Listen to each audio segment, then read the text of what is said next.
following sermon was delivered at the 10:30 worship service at the United Methodist Church of Kent. Please enjoy.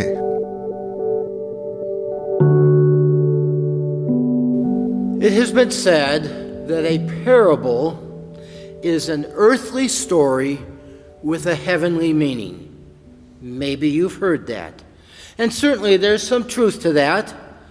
It's not unusual, quite frankly, as I read of the stories of Jesus, that I can almost imagine Jesus walking around or sitting with his friends and talking and sharing and teaching. I can imagine sometimes him walking around and the 12, maybe there's more that have gathered around and they're talking and asking him questions. Maybe one of them asked, Jesus, do you ever think the Browns will win the Super Bowl in my lifetime? I don't think that was the question they asked him. But I can't imagine some kind of idle chat going on. And as Jesus walks along the way, maybe he stoops and reaches down for something. See this, he would say? There are folks standing around the fridges going, well, I don't see anything. Do you see anything? What's he talking about? I don't see anything. What's that? And Jesus would say, see this? It's a mustard seed. And maybe there was a tree nearby, and he said, it's the smallest of all the seeds on earth, and yet, look. If you had the faith of a mustard seed, you can move mountains, he would tell him. Simple stories taken from everyday life with something more. Jesus taught most of the time with the use of parables. Simple stories that invite us into their world. And just about the time as we hear the story, read the story, we think we know what's going on, there comes a little twist in the plot. And when that happens, that's when we need to really pay attention. Now, this morning's story, this morning's parable, is sometimes called the parable of the persistent widow. Other times it's called the parable of the unjust judge. And in it, Luke tells the story of a certain widow praying day in and day out, persistently praying, being a bit annoying, being somewhat of a pain in the... We don't know her name, and perhaps intentionally so. And I believe that whenever the gospel stories don't give a person by name, it's omitted intentionally because it could be most anyone. Perhaps me, or perhaps you. But we know in this story, she's a widow. And in those days, women had little rights, if any. And if a woman had a little or any rights, widows had even less. So it's not really surprising that the judge tries to ignore her. Perhaps this judge is motivated by self-interest or self-preservation. After all, he's a judge and has to maintain a certain status and air about him in the community. And there's no doubt there were plenty of people vying for his attention. But when he does, when he pays attention to her, the camera shifts. I don't think the story is necessarily about a widow, nor is it about a judge, however just or unjust he may be. And it's easy or tempting to think about a parable like this and turn it into an allegory. But the parables were never meant to be allegories. They were meant to be an invitation. An invitation to help us look at ourselves and something about God and faith. Now, one could liken the judge who neither fears God nor respects anyone to the forces in this broken world that run counter to God's way of being, and to the powerful who abuse their power, exploit the marginalized, and ignore the injustices and suffering around them. We then are urged to be persistent in opposing these forces, calling for justice. And in the midst of all of this, God is with us. God is active in the world, and God hears and answers prayers. Jesus makes this abundantly clear. Luke begins this story with that wonderful line. Jesus told this parable, teaching his listeners about the need to pray. Now, as many of you know, we have a prayer group in this church. Folks that each week take time to pray for one another. And many of you submit names to be prayed for, and we send out that list and invite folks to pray for folks on that list. A few weeks ago, in sending the list out, I sent some questions to those in the prayer group. And among the questions were these: in what ways do you find God present in prayer and in finding answers to prayer? And how does prayer help you grow in your faith? One of the prayer warriors responded saying this: many times while praying, I realize that a calmness comes over me, and I find myself smiling. I've never heard God speaking to me in words, but there are God moments. I love that, God moments, when I realize that someone is saying something or an action happens that I've prayed about. I also sometimes find myself in a position to be able to help, and I feel I was led to them or them to me. And then adds, prayer keeps me in touch with God. That's what prayer is all about. Keeping in touch with God. A God who gives comfort and strength to sustain our prayer life and lead us to be open to where God is leading us. I can't tell you how many times in my ministry I've had folks say to me, Pastor Bob, I'm just not sure I pray right. I think most of you know me well enough that sometimes I can be a little... We'll just leave it at that. But what I say to these folks is then, so how do you eat an Oreo cookie? I'm getting strange looks right now. How do you eat an Oreo cookie? Some folks like you got to take it apart, right? Right? And you eat the creamy frosting first. Who cares? Maybe your dog's there. You give them the cookie part. I don't know. Some folks put the whole thing in their mouth. Some folks dunk it in milk and then eat it.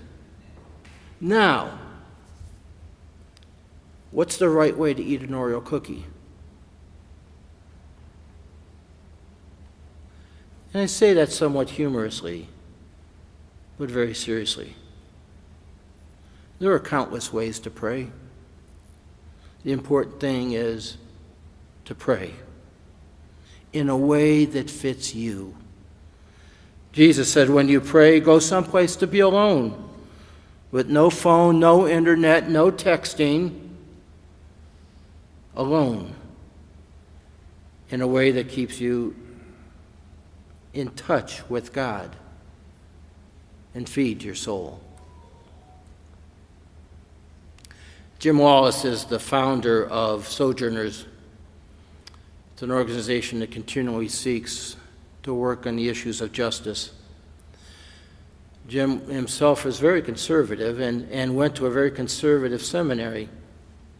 So when he was in seminary, he and some of his friends wanted to look in the Bible for all the words, all the times where the Bible talks about the poor and times of injustice and seeking justice and reaching out to women and widows and all those times. So they took a Bible and they got an X-Acto knife and they would cut out all the words and phrases that had to do with those issues.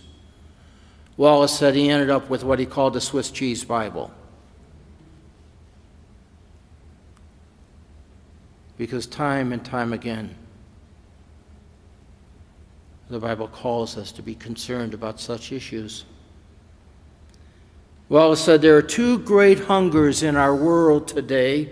One is the hunger for spirituality, a deep, life-giving, life-sustaining spirituality. And the other is the hunger for social justice. And the connection between the two is what we need to feed our souls. And in fact, is what the world needs and is waiting for. He goes on to say that spirituality without a sense of justice can easily lead to narcissism. And friends, there are lots of books on the market for that kind of spirituality. And then he goes on to say justice without a deep sense of spirituality, without a deep prayer life, leads to cynicism, despair, anger, and burnout. Dare I say that the connection between the two is the stuff of faith, and the kind of faith that moves mountains. John Wesley, the founder of the Methodist movement, firmly believed that the life of prayer that undergirds and fortifies our faith. It was a life of prayer that fed him and his followers and fortified his souls and enabled him to go out into fields and preach and to go into prisons and to start a movement that forever changed the world. Wesley and his followers, you know where the word Methodist began. It began as a derogatory kind of term. Wesley's and his followers would get up early in the morning and pray with one another and do Bible study and ask one another, where's God leading you? And folks would see this crazy Methodist method, and they would say, ha, ha, ha, look at those Methodists. Those crazy Methodists. It's okay, folks, to be called a crazy Methodist. Let me ask you something. As soon as the slide comes up here. Bet you don't know this woman. Her name is Lema Gabawi. The picture shows her leading a group of women in Moravia where they prayed for peace during Liberia's civil war. From 1997 to 2003, Charles Taylor served as Liberia's president, Liberia's highest office, presiding over a civil war that killed tens of thousands of his own people and inflicted unmentionable trauma. Taylor was later found guilty in some of the most heinous and brutal crimes recorded in human history by an international criminal court at The Hague. When Taylor's regime ended, in part by the prayers of Liberian women. Lema Gabawi says that one night she awoke from a sleeping dream in which she believed that she heard the voice of God saying, "Gather women together and pray for peace." And so she founded a series of public prayer meetings that eventually included thousands of women. over the next few years as women demanded peace from God and from their leaders. Taylor was arrested. The violence ceased.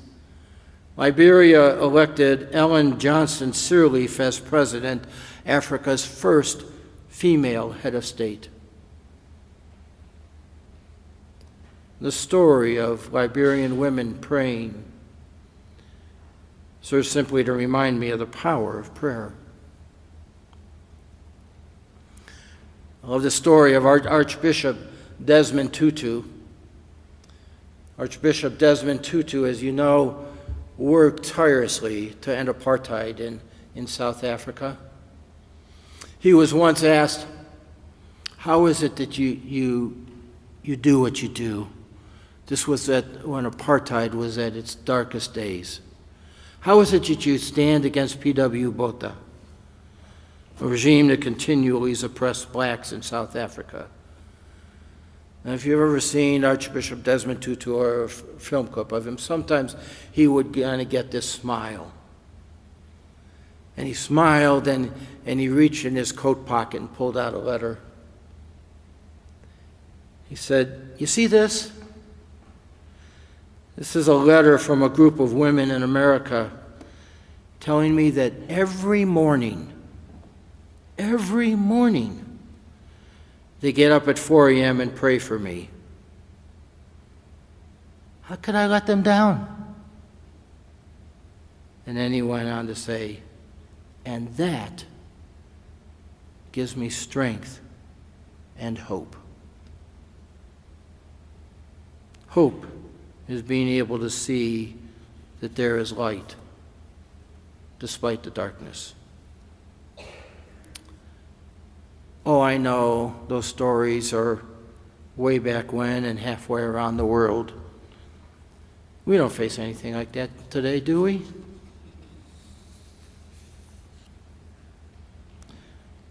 One of the saddest things I've seen in recent days is a list that places the United States with countries like Turkey, Serbia, El Salvador, Indonesia, and Kenya on a watch list for urgent concern over the health of its citizens regarding basic human rights. International organizations that monitor civil rights in countries around the world have placed the United States on its watch list following sustained attacks on civic freedoms across the country. And at the forefront are the issues of immigration, basic human rights for women, and rights for the LGBTQ community. The United States, once the global champion of democracy and civil freedoms, joins the latest watch list for assaults on fundamental freedom and constitutional rights. Now, this preacher thinks there's a word for that. There's a biblical word for that. And the word is simply this: sin. You know, the origin of the word sin comes from the Greek, which was an archery term. And it means to miss the mark. So when we sin, we miss the mark of being the people God has intended us to be.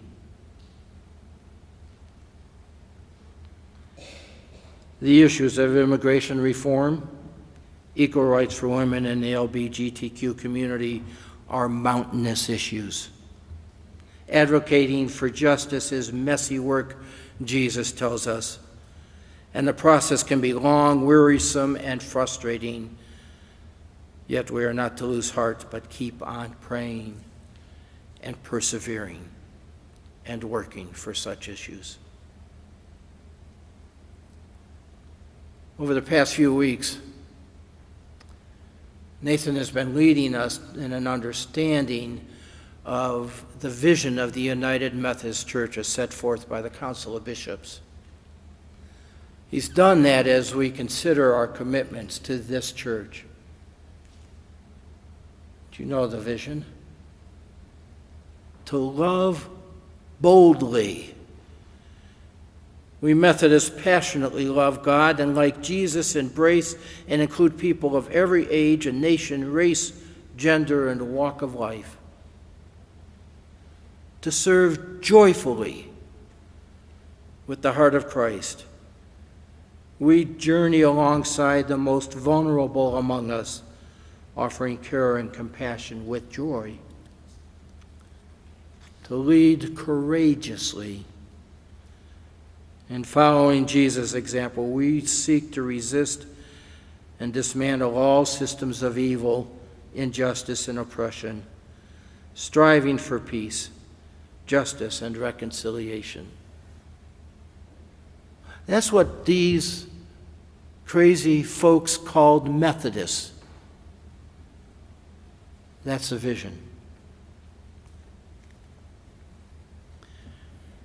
Recently, I read a book by Marianne Booty, How We Learn to Be Brave. Now, Marianne is the bishop of the Episcopal Diocese in Washington, D.C. It's a wonderful book. I think Nathan has it coming up in one of the book discussions. But in that book, she tells the story of Naomi Raymond. Now, when Rachel was 5 years old, she grew up in New York City. And when she was 5 years old, she remembers that her grandfather would come and visit her. And she looked forward to whenever Grandpa would visit her, because Grandpa would bring a gift. And she loved Grandpa's visits. And one day, Grandpa came and he brought a cup. And in the cup was some dirt. And she looked at the cup. And needless to say, she was a little disappointed. And Grandpa took her hand and they took the cup and they put it on the windowsill in the kitchen. And he said, every day I want you to just sprinkle a little water in the cup. And so she would do just as Grandpa told her. Every day she'd sprinkle just a little bit of water in the cup. And, that kind of got old after a little bit. And she'd remember halfway through the day and, oh yeah, Grandpa wanted me to go sprinkle some water, and she'd sprinkle water. And there were some nights that she'd go to bed, she'd crawl in bed, and I forgot. And she'd get up and she'd sprinkle a little water in the cup. One morning she woke up. There were two little leaves breaking through the ground, the dirt. And day by day, those plants grew bigger and bigger. And she just got so excited as she watched these little plants grow. And she was so excited that Grandpa was going to come and she could share, Grandpa, looky. And when he saw him, he explained to her that everywhere, every day, there are blessings hidden in the most ordinary and unlikely places. All it needs is a little water, she said. No, Grandpa said. All it needs is your faithfulness. And then Marianne Booty adds, to persevere in faithfulness is our greatest gift to the world. The most influential moments in our lives and in human history depend far more than we may realize on our faithfulness. God is moving and breathing in our world, even when it may not seem like it at all. God chose to live with us and be among us, that we may be the ones who faithfully, persistently pray and follow as God leads us. So may we be like Christ and remain faithful despite the evils that persist. May we discover in our prayers all we are called to be. May we be a people of hope who continually seek to bring light to a darkened world. Amen. Thank you for listening to this edition of the United Methodist Church of Kent Sermon Podcast. For more information about the church, visit www.kentmethodist.org.